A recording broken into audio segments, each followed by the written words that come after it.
My dad's left school. He was a very smart young man, liked to be a very smart dresser, as you'll see from the 3 pictures there. So he goes to a wholesaler whom his parents know in the town of Frankfurt to train in business, I suppose is the best way to say it. And after that, he then comes back to the town. But the town has now become much more anti-Semitic.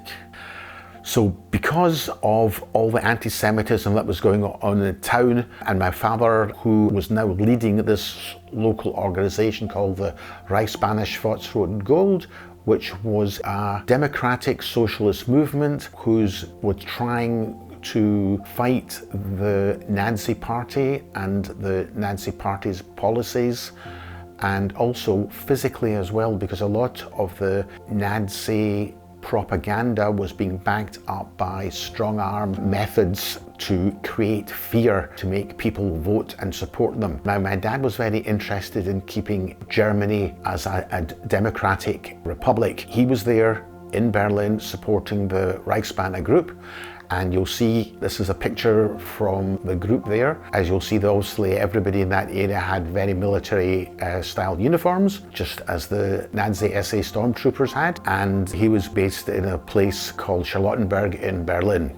Unfortunately, as you know, the Nazi Party came to power, and all the other organizations who were opposed to Hitler and the Nazi Party were all disbanded, and a lot of the leaders ended up in concentration camps. This is a political cartoon which shows 2 of the rival organizations trying to derail the Reichsbanner train as it was coming along.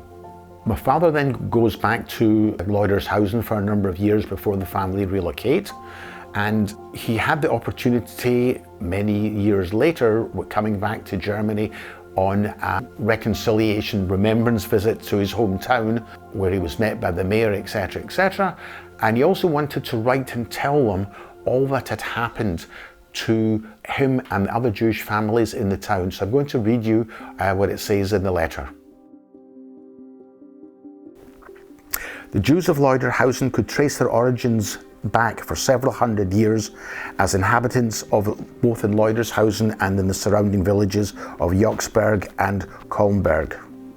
All in all, they were citizens whom Leutershausen could have been proud, or that was the case until the Nazi Party came to power. I'm one of the few Jews whose place of birth was Leutershausen and who is still alive today. In the name of my co-religionists, the living as well as the dead, I feel it's my duty to speak out, to make it known to future generations in what despicable way we were treated by the inhabitants of our hometown. We were ejected as members from all societies and clubs. We were molested in public, insulted and abused. We were treated like lepers. We were ambushed and attacked in the street, but only when the attackers were sure, being at least twice our number. We had bricks thrown through the bedroom windows of our house at night.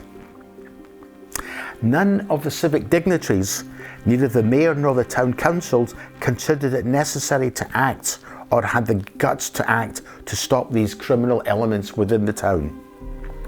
Instead, they made Hitler a freeman of Leutershausen already in 1931, several years before the Third Reich was unleashed on mankind.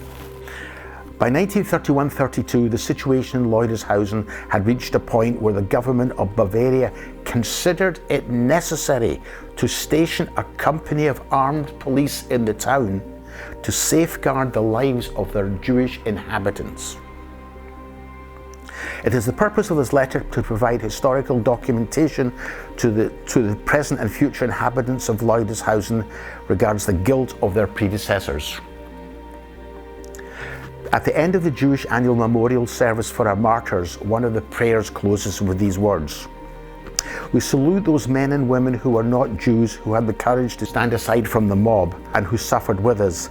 They too are your witness, our source of hope when we despair." People of such caliber, regretfully, did not exist in the town of Leutershausen. Respectfully, Martin Anson. And this is a picture which we were given when we returned to the town in a visit in 2017 of the family business of Heinrich Ansbacher, my great-grandfather, which you saw previously in the centre of the town with Nazi swastikas on and the wording there saying, "Attention Town Hall, don't you realise who's next door to you?"